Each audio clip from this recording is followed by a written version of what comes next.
Un nouveau rapport de l'ONU publié ce 28 novembre détaille une nouvelle et choquante augmentation de la violence des gangs en Haïti. Alors que les gangs criminels forgent des alliances et s'étendent dans des zones rurales, auparavant considérées comme sûres. Et pour en parler, le directeur de l'Office du Haut Commissariat des Nations Unies aux droits de l'homme en Haïti, M. Arnaud Gustave Royer, est sur le plateau de Métro News ce soir. Bonsoir. Bonsoir. Merci de votre disponibilité. Et merci pour l'invitation. Alors, dans votre rapport, vous avez fait mention de 350 personnes qui ont été tuées, 226 blessés, 1118 cas de kidnapping. Au total, 1690 personnes qui ont été victimes des exactions des gangs. Quelle est la méthode que vous avez utilisée pour réaliser ce rapport? Très bien. Donc, on a une méthodologie qu'on utilise dans de nombreuses situations, qu'on a déjà utilisées ici en Haïti, parce que ce n'est pas le premier rapport.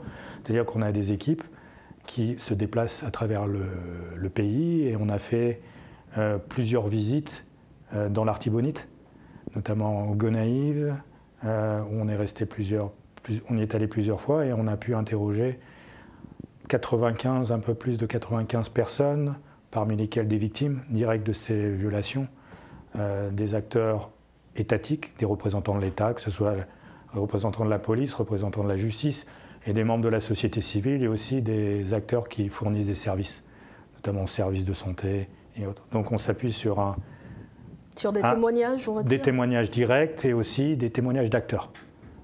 D'acteurs qui sont vraiment sur le terrain au quotidien avec les populations qui sont victimes.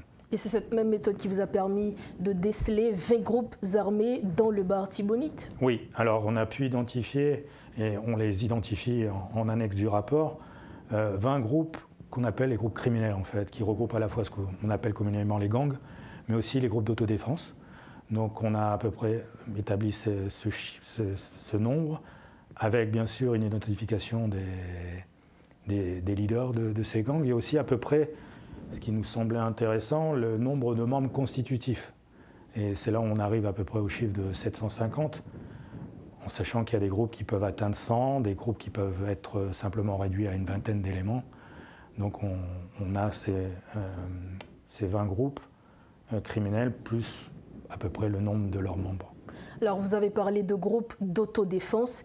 Est-ce que vous faites référence aux hommes qui habitent le bar Artibonite et qui sont restés pour défendre justement leur territoire?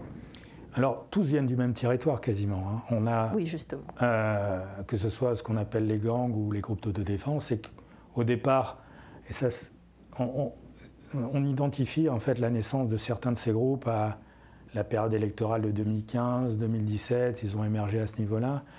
Alors pour revenir sur les groupes d'autodéfense, au début, sans doute, ils se sont constitués pour défendre leur zone, mais c'est là toute la crainte que l'on a, et que même sur la capitale, on alerte, c'est que ces groupes se transforment rapidement de groupes d'autodéfense en groupes criminels et groupes d'attaque. C'est-à-dire, voilà, il y a cette transformation progressive en raison de la violence qui perdure, et les modes opératoires qui évoluent, et les intérêts aussi économiques parfois qui changent. Alors, dans votre rapport, vous avez fait référence au rapport réalisé par le groupe d'experts de l'ONU, mais certains observateurs estiment que les droits des personnes qui sont indexées dans ce rapport ont été violés. Que pensez-vous, M. Arnaud? Vous pouvez préciser votre question? Oui, alors, dans le rapport du groupe des experts de l'ONU, certains observateurs, je dis bien, estiment que les droits des personnes qui sont indexées dans ce rapport, justement, leurs droits ont été violés. Que pensez-vous à ce sujet? Donc, pour revenir sur le rapport du panel d'experts auquel vous faites référence, il s'inscrit dans le cadre de la résolution du Conseil de sécurité qui a établi un embargo ciblé sur les armes notamment, et sur les individus et entités qui seraient susceptibles de supporter les groupes criminels en Haïti. Donc il y a le cadre légal qui est établi. Donc ils ne sont pas hors cadre légal, ils rentrent eux-mêmes dans un cadre légal. Ils sont venus, je pense, à plusieurs reprises ici, ils sont aussi collecté un certain niveau d'informations, et arrivent avec des informations indiquant qu'un certain nombre de ces acteurs seraient nommés, seraient susceptibles donc d'appuyer les membres des gangs. Ça, c'est un point. Le deuxième point, c'est que le mécanisme de sanction en soi aussi, parce qu'on y fait référence, nous on demande simplement à ce que le Conseil de sécurité mette à jour la liste, mais on pourra peut-être y revenir par la suite. Mais il y a un mécanisme, et c'était une question qui m'était posée ce matin, d'entrée, donc d'être listé, mais aussi un mécanisme de délisting, ce qu'on appelle. Donc à ce niveau-là, il y a un mécanisme, et aux Nations Unies, on respecte bien sûr les droits des victimes, mais aussi les droits des personnes qui sont accusées d'avoir commis des crimes, parce que toutes les personnes ont effectivement droit à une défense, ou droit à être défendu. Mais le mécanisme permet cela, parce qu'on peut être délisté. On me posait la question ce matin, est-ce que c'est permanent ? C'est des mécanismes qui sont mis en place par le Conseil de sécurité, mais pour l'heure, moi je dirais qu'il n'y a qu'une personne qui est sur la liste du Conseil de sécurité. Vous parlez de chef de gang. Voilà, il n'y en a qu'un. Et c'est ce que nous on demande, ce qui est le plus important, c'est peut-être cet aspect, c'est que pour l'instant, il n'y a qu'une personne sur la liste du Conseil de sécurité établie par les Nations Unies, donc il y a plus d'1 an. Et ce qu'on demande, suite justement au rapport du panel d'experts, c'est que le Conseil de sécurité se penche sur la mise à jour de cette liste. Parce que je crois que c'est aussi une demande des populations haïtiennes, c'est qu'après la sortie de ce rapport, c'est que ce rapport ne reste pas sans réponse, sans suite. Parce que lorsque vous établissez un mécanisme et que le mécanisme n'est pas pleinement utilisé, c'est aussi préjudiciable pour ce même mécanisme. Donc nous, ce qu'on demande, c'est qu'aux États membres du Conseil de sécurité de mettre à jour la liste sur la base des éléments qui sont fournis par le panel d'experts. C'est pour ça que nous, on ne se prononce pas sur les noms, mais sur le mécanisme en soi, puisque c'est au Conseil de sécurité, sur la base des informations qui ont été fournies aux États membres, de se positionner.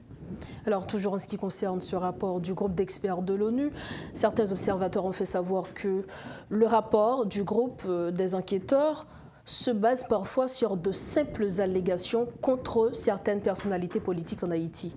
Qu'est-ce que vous répondez à ces observateurs? Là, je ne peux rien dire parce que je n'ai pas été impliqué dans la rédaction du rapport, ni dans les éléments qui ont été récupérés par les enquêteurs. Alors, le haut-commissaire des Nations Unies aux droits de l'homme, dans votre rapport, vous avez fait mention du peu de moyens que dispose la PNH pour contenir la violence en Haïti. Quelles sont les initiatives que vous pouvez recommander pour renforcer justement les capacités de la PNH et à restaurer l'ordre, on va dire? Alors, et là, c'est important de revenir sur le nombre de groupes qui sont présents et le nombre potentiel d'éléments des gangs dans cette zone. Vous allez voir pourquoi je vous dis ça. Donc 20 groupes et à peu près 700 à peu personnes, près, selon nos éléments. Effectivement, dans l'Artibonite, il y a deux grands acteurs de l'état de droit. Je dirais c'est la police et la justice. Et je reviendrai sur les deux. Mais au niveau de la police, effectivement, il y a moins de moyens auxquels on pourrait s'attendre à une zone aussi à risque qu'est l'Artibonite. Parce que la situation se dégrade pas depuis quelques semaines. Elle se dégrade depuis des années. Depuis au moins 1 an et demi, voire 2 ans. Et si on remonte beaucoup plus loin, il y a une violence qui est là depuis effectivement des années. Mais avec une progression, une accélération, vraiment cette dernière année. Les moyens sont réduits, certes. Ça, c'est un fait. On est allé là-bas, on a discuté avec eux. On travaille avec la police, au sein de la BINU et au sein des droits de l'homme. Simplement, il y a des actions qui peuvent être posées malgré les moyens limités. Le rapport identifie par exemple la manière dont les gangs opèrent pour kidnapper. Dans l'Artibonite, il y a des points, je dirais des zones à risque, mais pas toutes ces zones sur les routes sont à risque. Donc il y a la Croix-Péris par exemple, cet endroit, il y a d'autres endroits qui sont des passages obligés des commerçants et des usagers de la voie publique. On les connaît ces endroits. Il n'est pas impossible, malgré des moyens limités, à augmenter une présence policière dans ces endroits. On sait aussi, on établit ça dans le rapport, la partie sur les alliances, qu'il y a des alliances entre groupes et que certains groupes se replient sur la ville des Gonaïves. Un contrôle de la route des Gonaïves n'est pas impossible, puisqu'on explique qu'il y a un groupe qui est connu et qui se replie, donc qui opère dans certaines zones et se replie sur la ville. C'est des actions donc, qui peuvent être menées. Et c'est un message aussi que l'on envoie, parce que l'une des recommandations est bien sûr pour nous le déploiement rapide de la mission multinationale d'appui à la sécurité, mais c'est un moyen. Il y a parallèlement à ça d'autres actions qui peuvent être menées malgré des moyens limités. Je vais revenir maintenant sur la justice, permettez. Concernant la justice, si vous vous rappelez, en septembre-octobre 2022, des manifestations ont touché l'ensemble du pays, dont les Gonaïves. Au cours de ces manifestations, donc, certains éléments des gangs ont attaqué le tribunal, les tribunaux en fait, les différents sièges des tribunaux des Gonaïves en détruisant matériel, saccageant les installations, brûlant les dossiers. Ça fait plus d'1 an qu'ils sont dans cette situation. Donc effectivement, ils sont logés, quand on les a visités, ils étaient dans un ancien entrepôt de la MINUSTAH de l'époque, où ils sont logés là, impossible de travailler dans ces conditions. Donc vous voyez, c'est des actes, les reloger ou réhabiliter peut-être une partie du bâtiment ou les reloger ailleurs, ce n'est pas impossible. Il ne faut pas une force internationale, une mission internationale pour le faire. Donc des actes comme ça peuvent être posés, et je pense qu'il y a beaucoup d'acteurs sur le terrain qui sont disposés à... Parce qu'ils vivent au quotidien, que ce soit les populations, les représentants des différentes autorités de l'État, ils vivent cette situation au quotidien. Non, c'est des actes donc, qui peuvent être posés dans l'attente du déploiement de cette de cette mission multinationale. Alors, M. Ray, est-ce que vous pensez qu'il s'agit d'une simple question de volonté ou le problème est, au-delà de cela, si l'on tient compte des personnalités politiques dans le Bartibonite qui sont impliquées dans ce rapport, qui sont indexées dans ce rapport? Je parle notamment de Yuri Latortue, de Profane Victor, de Garcia Delva. Est-ce que ce problème, c'est un manque de volonté selon vous?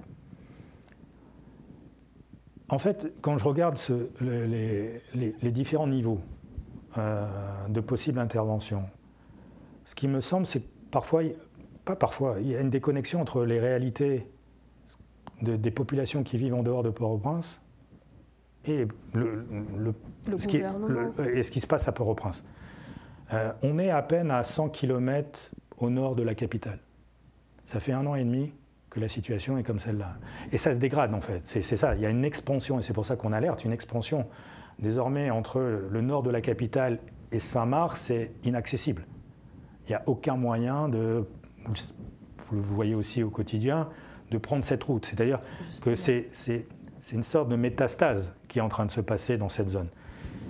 Alors, il y a des acteurs sur le terrain qui sans doute veulent prendre des actions, et effectivement, il y a un besoin de prendre conscience, que ce soit au niveau, je dirais, international, et c'est pour ça qu'on le signale, mais aussi au niveau national de ce qui est en train de se passer, parce que l'impact que ça a, c'est non seulement sur les populations, mais vous avez un retour sur la capitale et sur d'autres régions. Je vais dire pourquoi.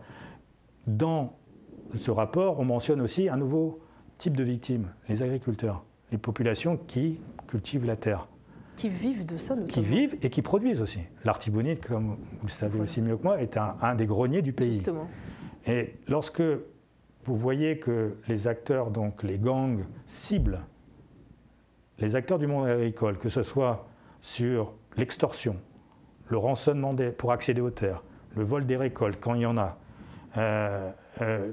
empêcher les mouvements de commerçants, notamment les Madame Sarah, qui ne peuvent plus circuler, donc qui ne peuvent plus alimenter les marchés, les attaques sur les canaux d'irrigation. Vous apercevez que s'il n'y a pas déjà une prise de conscience, mais des actions qui sont menées pour permettre et reprendre le contrôle de cette zone, l'impact n'est pas uniquement pour l'Artibonite, mais pour l'ensemble du pays. Et je pense que ça se sent aussi sur la capitale et sur d'autres régions avec une inflation. Il y a plusieurs raisons à l'inflation, mais quand vous ne pouvez plus circuler et commercer... La question de sécurité... Oui, il y a un impact, je dirais, mécanique sur la vie au quotidien des acteurs de Port-au-Prince. D'où l'intérêt des acteurs de Port-au-Prince qui peuvent décider de prendre effectivement les décisions qui sont nécessaires. Alors nous allons revenir un petit peu sur la mission multinationale d'appui à la sécurité en Haïti. Comment le BINU prévoit-il, selon vous, de collaborer avec les autorités haïtiennes pour s'assurer à ce que la mission, tout se passe bien en Haïti? Ce qu'on espère déjà, la venue. Alors ça, je me permettrai de ne pas répondre à la question parce qu'elle ne fait pas partie du rapport. Et au niveau des droits de l'homme, on se focalise essentiellement sur les questions des des droits de l'homme, donc si vous avez l'opportunité de poser la question peut-être à d'autres représentants, je ne pourrais pas prendre position et le rapport ne porte pas sur ça. On appelle simplement au déploiement rapide, et ça c'est important, je pense, c'est au déploiement rapide de cette mission. C'est-à-dire que c'est une mission d'appui. Alors il ne faut pas oublier que c'est un appui et que c'est là pour appuyer la police haïtienne et en vue de protéger les populations. C'est-à-dire qu'il ne faut pas non plus, je pense, et c'est un message aussi qui est important pour nous, de shifter les responsabilités, de faire basculer des responsabilités sur des acteurs. Moi, mon rôle premier est d'appuyer les autorités, d'appuyer la police, de travailler avec la police, de travailler avec la justice, pour qu'ils puissent justement regagner ces territoires et protéger les populations, parce que les premiers acteurs de la protection des populations en Haïti sont les autorités. Justement. Alors, parlant des droits de l'homme, comment est-ce que vous évaluez le travail des organismes de défense des droits humains en Haïti? Pour finir, monsieur.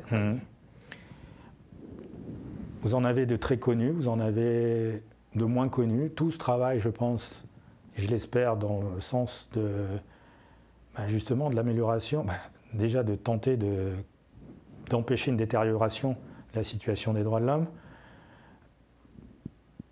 Beaucoup sont en lien avec nous, aussi en lien avec eux.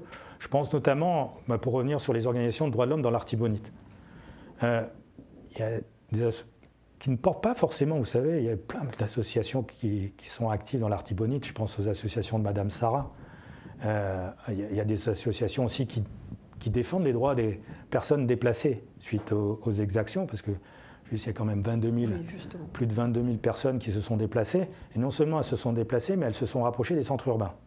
Donc en mettant une pression supplémentaire sur les familles. Et donc vous avez plein de groupes, eux-mêmes se forment en groupe pour essayer de défendre leurs droits, de se faire entendre. J'ai régulièrement, quasiment tous les jours, moi, des appels arrivant des associations de l'Artibonite, demandant à ne pas être oubliés, à être appuyés. Et au lieu de parler en général des organisations de défense des droits de l'homme, je vais parler de celles-là et mettre l'accent sur ces groupes, parce qu'elles sont là, elles ont besoin d'appui. C'est une demande aussi que l'on fait cette fois-ci aux agences des Nations Unies. Et vous voyez, on ne fait pas que des recommandations aux acteurs internationaux, aux acteurs nationaux, mais à nous-mêmes et à d'autres. C'est aussi parfois d'adapter les programmes d'intervention, c'est-à-dire que les programmes humanitaires sont vitaux, effectivement, dans des situations d'urgence. Mais par rapport aux associations paysannes qui ont perdu leur moyen de vivre, de faire vivre leur famille et leur entourage, c'est qu'on recommande que des mécanismes, des programmes de résilience, qu'on sorte un peu aussi à côté de l'humanitaire, qu'on puisse ouvrir d'autres programmes pour aider ces populations, bien sûr, à réagir face à la situation actuelle. Mais aussi, il faut se projeter. C'est-à-dire que l'humanitaire n'a pas vocation à durer. Et donc, si on ne se projette pas tout de suite sur des programmes de résilience, si on n'appuie pas ces organisations locales, on risque d'aller au-devant de plus graves catastrophes. Si vous regardez déjà la situation en termes de sécurité alimentaire, c'est des chiffres qui arrivent de l'agence du PAM. En septembre 2023, le taux de malnutrition aiguë, 45% de la population était en situation de malnutrition aiguë, d'insécurité alimentaire aiguë. Pardon, excusez-moi, je précise. Et des terres cultivées étaient abandonnées. À cause de déplacement. Voilà. Il faut aider ces groupes, parce que c'est elles qui font vivre. C'est l'ensemble de la population. Et donc les programmes, au niveau aussi de nos propres interventions, doivent aussi penser et passer par ces associations, par ces acteurs qui sont en fait le filet de sécurité aussi, de sécurité humaine, je dirais, de la région, voire plus largement du pays. Merci infiniment, Monsieur Arnaud Gustave Roy. Merci beaucoup. Alors, on le rappelle, vous êtes le directeur de l'Office du Haut-Commissaire des Nations Unies aux droits de l'homme en Haïti. Avec vous, nous avions échangé sur ce rapport de l'ONU qui indique que la violence des gangs en Haïti se propage et vous avez profité de cette occasion pour appeler au déploiement rapide de la mission multinationale d'appui à la sécurité en Haïti.